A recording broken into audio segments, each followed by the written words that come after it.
The value of platforms critically depends on innovation by complementors, such as third-party developers. In innovating on top of the platform, these complementors critically depend on the platform architecture to develop and innovate freely and independently. Think, for instance, of the iOS or Android mobile operating systems, for which millions of mobile apps are available. Developers of these mobile apps make use of the platform architecture to access core features of the platform, such as camera, GPS, Bluetooth. Similar scenarios play out in other contexts, such as enterprise software, finance, healthcare. And for this reason, here we zoom in on the issue of platform architectures. So what is a platform architecture and why does it matter? Well, we can best think of platform architectures as a blueprint which define the data, services or specific functionalities that are being offered by the platform. So if we consider this overview, we see that a platform architecture consists of technological components, interfaces and endpoints. The technological components define the specific elements that the platform offers. So think of GPS, Bluetooth or memory, for instance. Each technological component has its own interface or has multiple interfaces. Interfaces in this case are APIs or SDKs which allow complementors to interact with the technological component. An interface also defines what is and what is not allowed with a specific element. One step further, we have the endpoints. The endpoints are specific, frequently used use cases. So specific actions that can be performed by the technological components. These endpoints are the sections with which complementors most frequently interact. When we think of these elements, we can quickly see also that third-party or complementary innovations are often just an accumulation and recombination of existing platform resources. And through their innovation efforts, complementors frequently come up with new ideas, but there's also a limit to what is feasible within the scope of a specific platform. So as more innovations are brought forward by complementors, we can see that it can deplete the resources or at least the innovation opportunity that is provided by a platform architecture.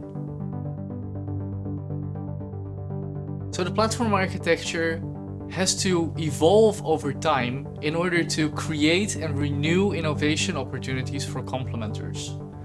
In this process, complementors might have a crucial role to play as well.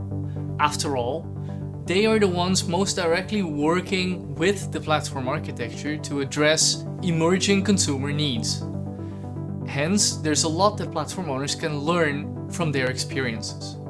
We refer to this as architectural generativity, as platform owners incorporate suggestions made by complementors into the platform architecture. They can evolve the platform architecture in ways that might be unforeseen for them. In turn, this helps renew the platform's generative capacity. We observe this phenomenon in the context of the Firefox web browser platform. Over a period of 2 years, we observe that complementors come to contribute close to 40% of all architectural changes that were made on the platform. That is, we're able to trace these changes to the architecture back to specific suggestions that were made by complementors. We observe that complementors make at least 2 different types of contributions to the platform. On the one hand, they make facilitating contributions. These contributions aid in extending the platform architecture for complementors by optimizing existing use cases, by optimizing endpoints or interfaces, or by proposing completely new ones. On the other hand, they also provide controlling contributions. These are mainly targeted at optimizing the existing platform architecture. For example, complementors may think of new ways to secure the platform. Interestingly, sometimes these suggestions even go counter to their own specific interests.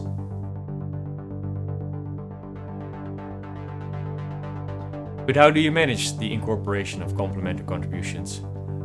We note that this is not without its challenges.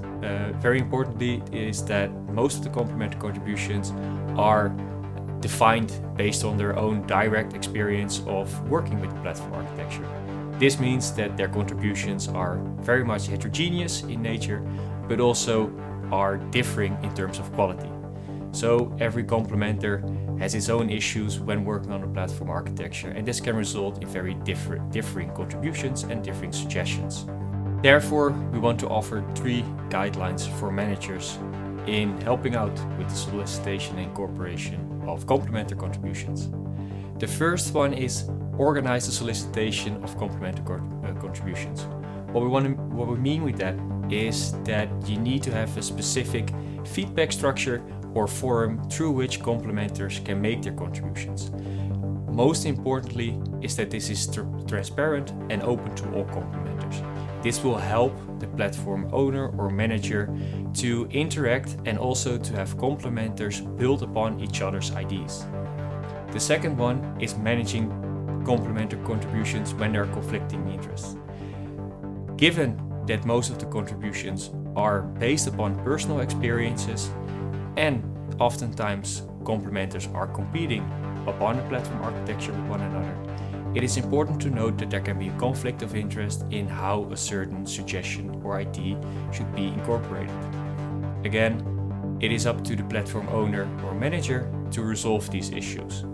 Better is, and what we saw in the case of Firefox, better is to make this very transparent and open and actively pursue a resolution.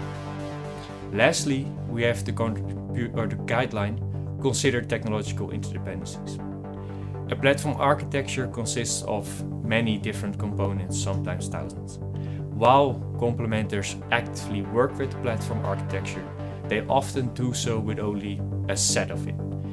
This means that they do not fully grasp the complexity and all the interactions that exist between the different elements within a platform. Hence, it is up to the platform owner to help or at least closely consider all the contributions that are being made. Even in the case of Firefox, which is an open source, transparent platform architecture, there were multiple cases in which the contributions of complementors resulted in unforeseen technological interdependencies.